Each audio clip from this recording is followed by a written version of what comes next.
Pemirsa, Anda menyaksikan Breaking News bersama saya, Anita Dewi. Serangan drone hantam fasilitas minyak Abbaik Saudi Aramco. Houthi ini menyatakan bertanggung jawab atas serangan ini.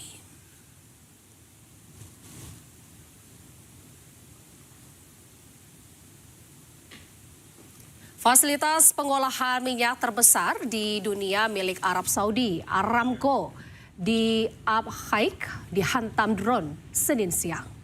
Arab Saudi menuduh milisi pro-Iran yang beroperasi di Irak sebagai pelaku serangan.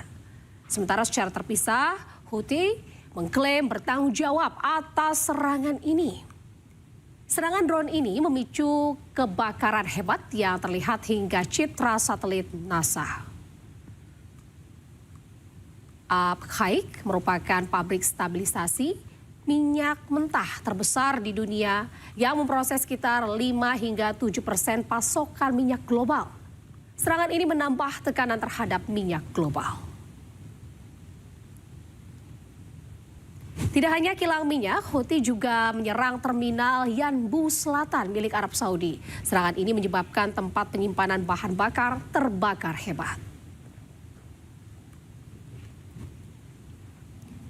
Kelompok Houthi Yaman mengklaim telah menyerang terminal Yanbu Selatan milik Arab Saudi yang berada di pesisir Laut Merah.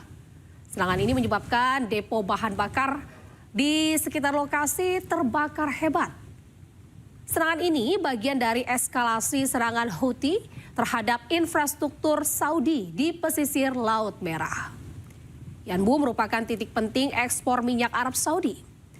Dan lokasi ini menjadi jalur alternatif untuk menghindari Selat Hormuz.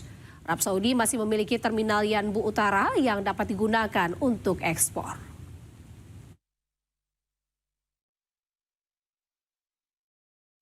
Pemirsa, di tengah jeda serangan, Iran ini terus perkuat militernya. Kali ini mereka mengembangkan drone Qarar bersayap rudal Majid untuk hadapi MQ-9 Reaper AS.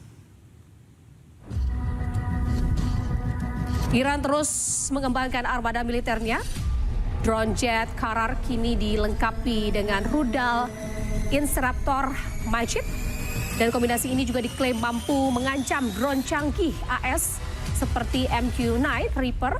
Dan drone Qarar ini akan digunakan oleh unit pertahanan udara Iran terutama di wilayah perbatasan dan kawasan strategis.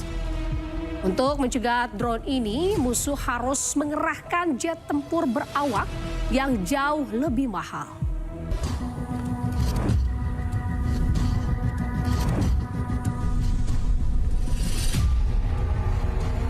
Pemirsa, Wali Kota New York, Zohran Mamdani, mengecam Perdana Menteri Israel, Benjamin Netanyahu, terkait dengan kejahatan perang Israel di Gaza.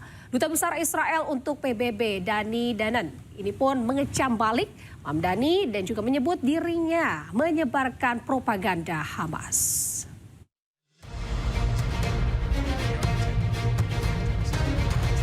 Wali Kota New York, Zohran Mamdani, mengunggah video terbaru yang mengecam Perdana Menteri Israel Benjamin Netanyahu. Melalui akun media sosialnya, ia menegaskan bahwa Netanyahu adalah penjahat perang yang harus ditangkap dan diadili.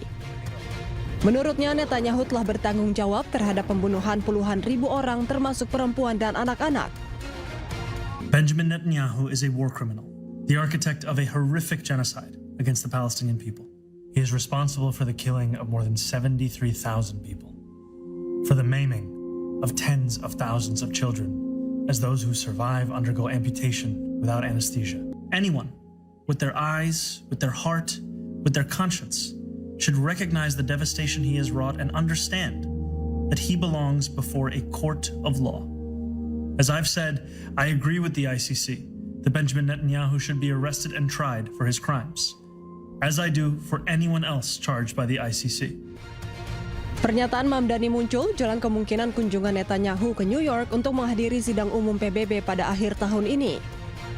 Meski begitu, Mamdani mengakui bahwa dirinya tidak memiliki wewenang hukum untuk menangkap Netanyahu apabila ia berkunjung ke kota New York. Namun ia telah menyerukan agar pemerintah federal Amerika Serikat bergabung dengan Mahkamah Pidana Internasional dan melaksanakan surat perintah penangkapan Netanyahu. Sementara itu, Duta Besar Israel untuk PBB Dani Danon mengecam balik pernyataan Mamdani. Ia mengatakan bahwa orang yang seharusnya ditangkap bukanlah Netanyahu, melainkan Mamdani. Danon juga menyindir bahwa tugas Mamdani adalah melayani warga New York, bukan menyebarkan propaganda Hamas. The person who should be arrested is not our Prime Minister, is you, Mr. Mamdani. Sebelumnya, Mahkamah Pidana Internasional mengeluarkan surat perintah penangkapan Netanyahu dan sejumlah pejabat Israel lainnya pada tahun 2024. Perintah tersebut dikeluarkan karena mereka melakukan kejahatan perang terkait operasi militer Israel di Gaza pada Oktober 2023.